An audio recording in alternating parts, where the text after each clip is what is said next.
Marilah kita berdoa untuk membaca dan merenungkan firman Tuhan. Mari kita berdoa. Bapa kami yang ada di dalam kerajaan surga, hari ini kami akan membaca dan merenungkan kebenaran firman-Mu.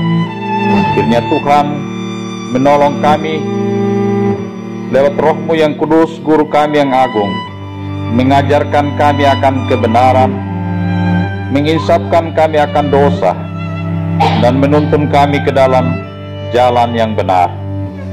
Berkati hamba-Mu yang menyampaikan akan kebenaran firman-Mu. Pakailah sebagai alat-Mu yang kudus di tangan-Mu hari ini, dan berkati kami sekalian yang mendengarkannya. Berbicaralah ya Tuhan, kami sekalian siap mendengarnya dan hamba-Mu siap menyampaikannya. Di dalam nama Yesus kami berdoa. Amin. Firman Tuhan yang kita baca dan renungkan hari ini terambil dari Injil Yohanes pasal 21 ayat 15 sampai ayatnya yang ke-19. Yohanes 21 ayat 15 sampai ayatnya yang ke-19. Firman Tuhan yang bunyinya demikian. Gembalakanlah domba-dombaku. Sesudah sarapan, Yesus berkata kepada Simon Petrus, Simon anak Yohanes, apakah engkau mengasihi aku lebih daripada mereka ini? Jawab Petrus kepadanya, benar Tuhan, engkau tahu bahwa aku mengasihi engkau. Kata Yesus kepadanya, gembalakanlah domba-dombaku. Kata Yesus pula kepadanya untuk kedua kalinya, Simon anak Yohanes, apakah engkau mengasihi aku? Jawab Petrus kepadanya, benar Tuhan, engkau tahu bahwa aku mengasihi engkau. Kata Yesus kepadanya, gembalakanlah domba-dombaku. Kata Yesus kepadanya untuk ketiga kalinya, Simon anak Yohanes, apakah engkau mengasihi aku? Sedih hati Petrus karena Yesus berkata untuk ketiga kalinya, apakah engkau mengasihi aku?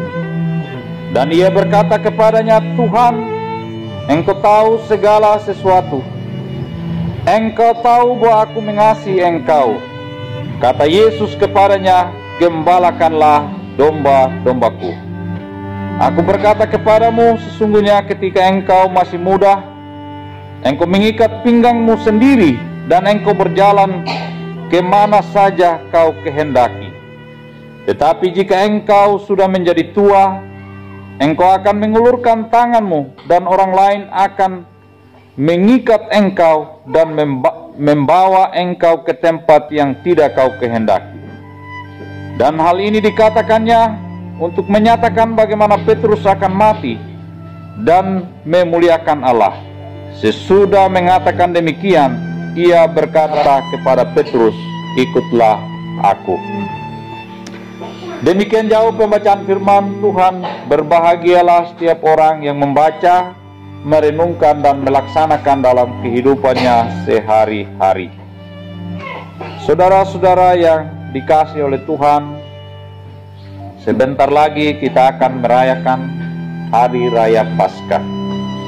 Kita memperingati akan hari di mana Yesus mati dan berkorban untuk kita sekalian. Dan menjelang kematiannya, ia terus berkumpul dengan murid-muridnya. Dan ia terus memanggil mereka dan juga selalu bersekutu dan berkumpul. Hari ini juga bertepatan di mana kita meneguhkan majelis jemaat yang baru.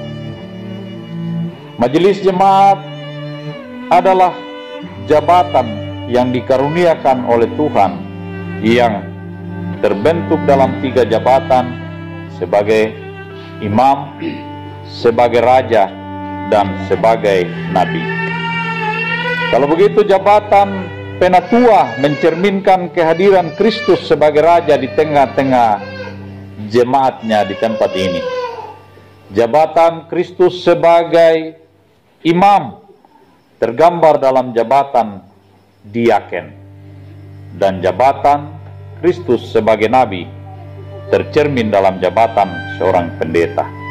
Kalau gitu, lengkaplah 3 jabatan Kristus dalam kita menjalani tugas dan panggilan kita dan pelayanan kita di tempat ini.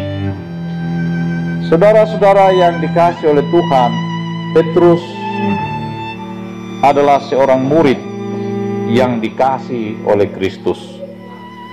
Petrus adalah seorang yang sangat dekat dengan Kristus. Petrus adalah seorang pribadi yang sangat bersemangat. Saking semangatnya, ketika Yesus mau ditangkap menjelang hari perayaan Paskah, ia yang berjanji, sekalipun mereka semua ini akan lari meninggalkan engkau, aku sekali-kali tidak akan pernah meninggalkan engkau. Tetapi dia adalah orang yang labil. Ketika Yesus mulai ditangkap, proses ia disiksa dan dianiaya dan dibawa dari satu pengadilan ke pengadilan yang lain. Dan ketika ia berjumpa Yesus, orang-orang yang menangkap Yesus berkata, orang ini saya pernah melihatnya, ia sering bersama-sama Yesus. Lalu dia berkata, saya tidak mengenal dia. Lalu setelah itu orang yang lain berkata, dari cara bicaranya, ia adalah orang yang sama bahasanya dengan Yesus. Dari logat bahasanya. Lalu ia menyangkal sekali lagi, aku tidak mengenal dia. Dan sampai 3 kali ia menyangkal.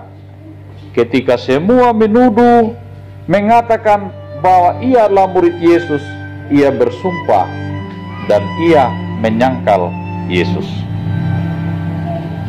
Tetapi dalam perjalanannya,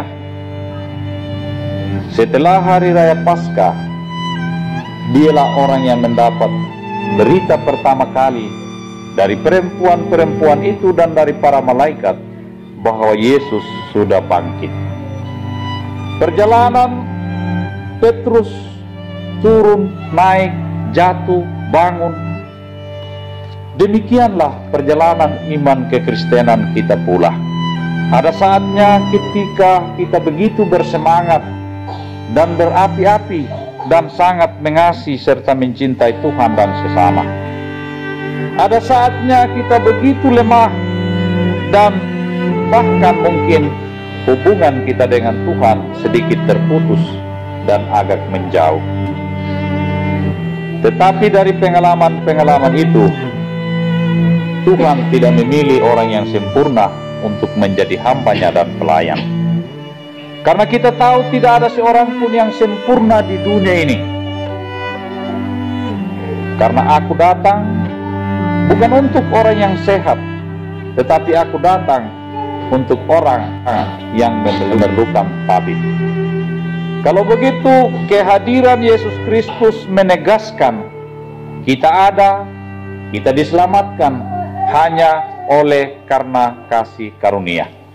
Hari ini kalau kita berdiri di hadapan Tuhan dan berjanji akan menjalani jabatan sebagai penatua, akan menjalani jabatan sebagai diaken, bukan karena kesempurnaan kita, bukan karena kemampuan kita, bukan karena kelebihan kita, tetapi semua karena pilihan dan kehendak Tuhan.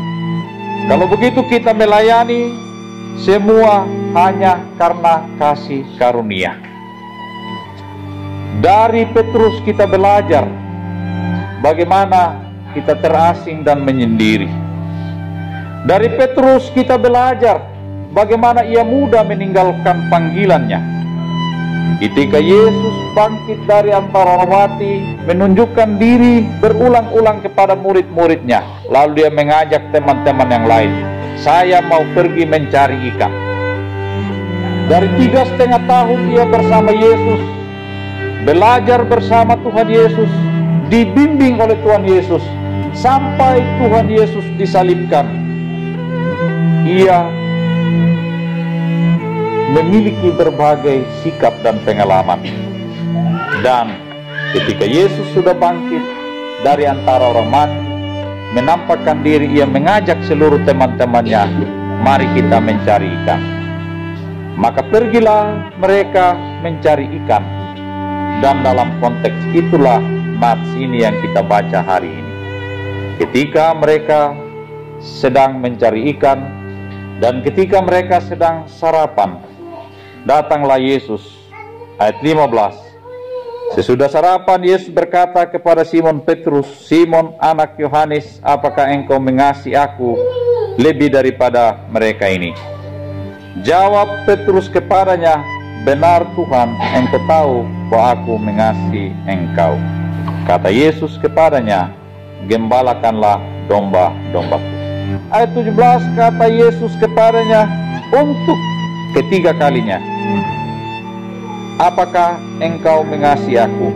Maka sedihlah hati Petrus karena Yesus berkata untuk ketiga kalinya, "Apakah engkau mengasihi aku?" Dan ia berkata, "Tuhan, engkau tahu segala sesuatu, engkau tahu bahwa aku mengasihi engkau." Kata Yesus kepadanya, "Gembalakanlah domba-dombaku." Pertanyaan yang sering diulang-ulang, pertanyaan yang sering ditanyakan, berarti tandanya itu penting. Dan pesan yang diulang-ulang sampai 3 kali, berarti pesan itu sangat penting. Pesan yang sama, pertanyaan yang sama, diulang oleh Yesus 3 kali. Pertanyaannya, "Simon, anak Yohanes, apakah engkau mengasihi aku?"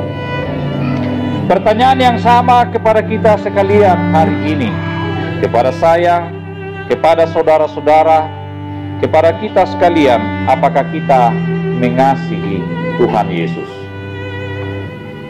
Kasih di dalam Alkitab ada yang bersifat horizontal dan vertikal.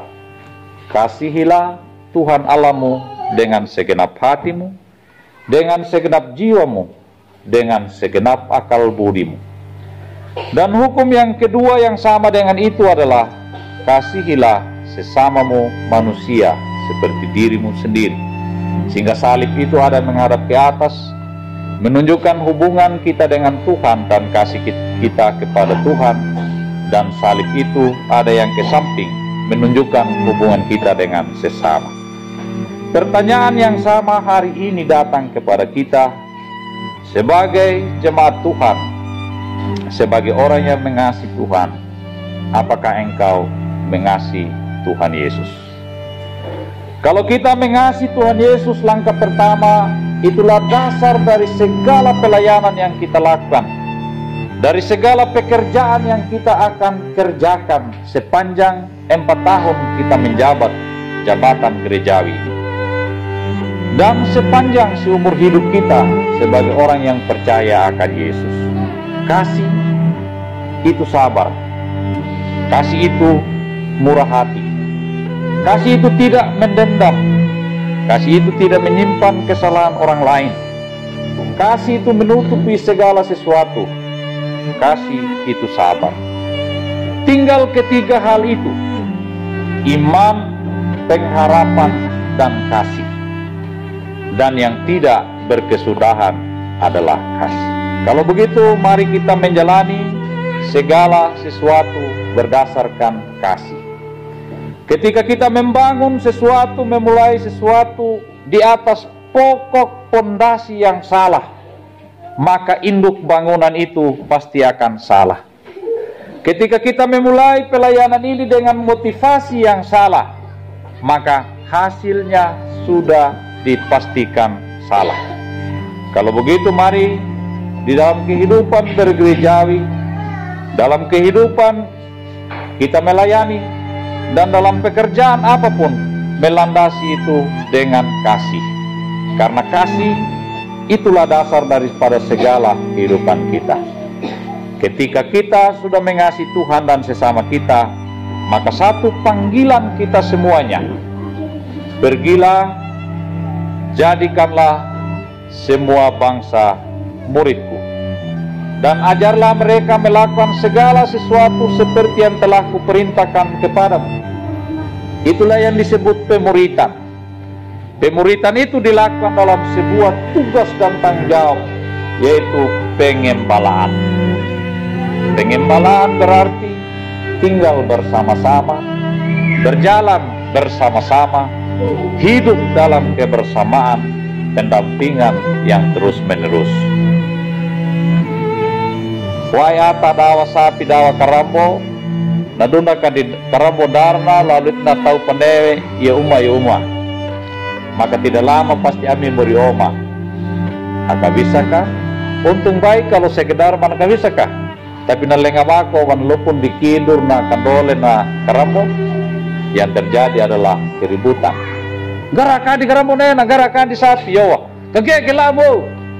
Seperti itulah pertanyaan yang akan muncul terhadap kita sebagai pengembala. Tetapi kita bukanlah penjala ikan, bukan penjaga hewan, tetapi kita dipanggil untuk menjadi pengembala manusia. Pengembalaan yang sangat simpel dimulai dari rumah tangga kita masing-masing. Kita berangkat dari kata mengembalakan, menjaga, memelihara, mendampingi bersama-sama. Belajar dalam kebersamaan, di dalam lingkup yang paling kecil di dalam rumah tangga. Berapa waktu yang kita habiskan untuk bersama-sama dengan anak-anak dan seisi rumah tangga kita? Atau orang semua dalam rumah akan senang dan bergembira kalau bapak lagi keluar rumah. Itu bahkan naik. Nebuai masalah peniti nakawisaka, masalah mie nakawisaka, masalah gula kopi nakawisaka. Semua salah kalau di bapak di rumah atau mama.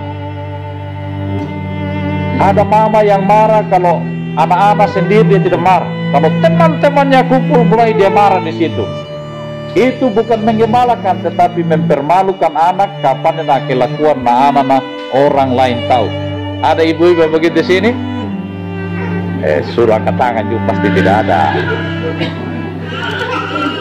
Ada bapak-bapak yang dirindukan kehadirannya oleh anak-anaknya, atau bahkan anak-anak sumpah serapah. Karena warna itu dana mate monai. Tapanya wode puntan. Ya kadang-kadang juga kita meninggal dan menangis, tapi dalam hati itu bahkan dai. Kenapa? Karena kita gagal menjadi gembala yang baik. Kehadiran kita tidak dirindukan, kehadiran kita tidak menjadi berkat, kehadiran kita tidak membawa kesenangan dan kebahagiaan. Kehadiran kita membawa tekanan, kehadiran kita membawa ketidaktenangan. Kalau begitu, dari rumah tangga kita memulai dari hal yang kecil. Karena barang siapa yang setia dalam perkara yang kecil, aku akan mempercayakan perkara yang besar. Hari ini Bapak Ibu diteguhkan dalam jabatan penatua dan diaken. Saya sebagai pendeta dan saudara-saudara sebagai warga jemaat. Panggilan pelayanan berlaku bagi semua murid Yesus. Apa yang telah kuperintahkan kepadamu, apa yang telah kamu dengar, apa yang telah kamu lihat, beritakanlah itu dan sampaikanlah itu. Jadi tidak ada alasan lalu kita berkata, kenapa gereja maju ini? Karena pendeta salah, karena majelis jemaat salah, karena diaken salah, atau karena jemaat salah. Tapi kita adalah bangunan tubuh Kristus. Waya jadi pasir, waya jadi wehe, ada yang jadi semen, ada yang jadi batu, ada yang jadi seng, ada yang jadi kayu. Semua itu ditata, dicampur, berdirilah sebuah bangunan yang disebut gereja, yaitu tubuh Kristus.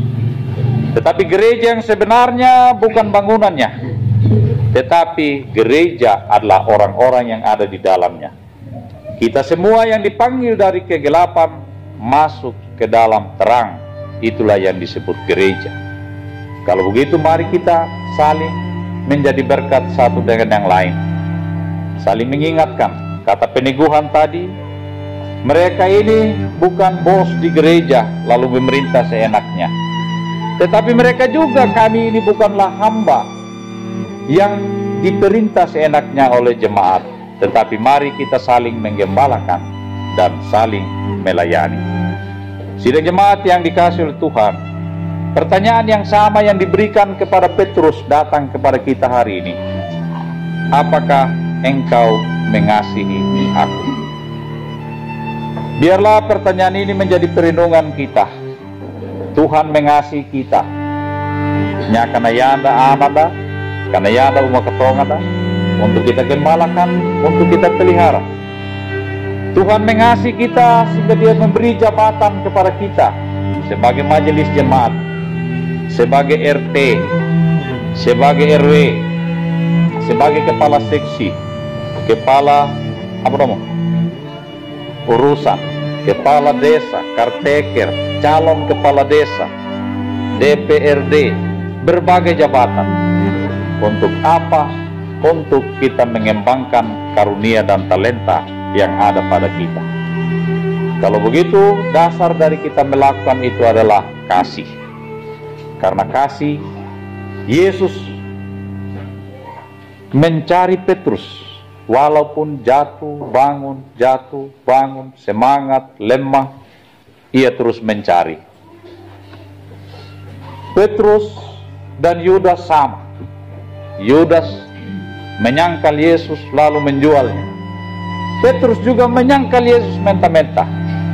Lalu apa yang membedakan Petrus dan Yudas? Setelah Yudas menjual Tuhan Yesus, ia kecewa, putus asa, menyesal. Dia pergi beli tali 3 meter, gantung diri dan mati. Tetapi Petrus menyesal ketika Yesus datang, ia berbalik dan bangkit kembali untuk melayani Tuhan. Saudara dan saya, kita semua orang bersalah. Kita semua orang gagal. Kita semua pernah jatuh. Ibarat ketika kita bertumbuh dari kecil. Anandara nyako, anak karambo jako, nadadi walai kosokuna, namale male. Tapi anak ata, baik ya nadadi walai nggak bisa kaku. Wah yang bisa begitu lus solai wali dalam rahim ibu langsung jalan, kayak kita balik nih. Dah kita melalui proses corona koro, palawe, tota, kaku. Kereta pakuno miyata waida mengkepilan. Kayak kita limi kiyamiri tinggal rata wako da mengkepilan. Waida mengkepilan be? Waida mengkepilan be? Berarti pernah bewaraka. Betul? Pernah jatuh. Betul? Lalu kenapa kamu menganggap diri paling bersih dan paling suci di tengah dunia ini sehingga kamu tega menunjuk orang lain dengan 1 jari? Ingatlah ketika kita menunjuk orang lain, berapa jari yang mengarah ke diri kita? 4. Berarti alu capo peraimu. Kalau begitu berhentilah jadi tukang tuduh, berhentilah jadi hakim. Tapi marilah menjadi sahabat dan menjadi penggembala. Neyowa lunggukaina itiwaina. Apa rasa muneloto, dia nua ke rasa, dia nua ke raingge. Sehingga jangan lalu kita menemukan banyak orang yang putus asa dan bunuh diri. Kenapa? Karena dia merasa dirinya dia sendirian sebagai orang bersalah di tengah dunia ini. Padahal kita semua bersalah.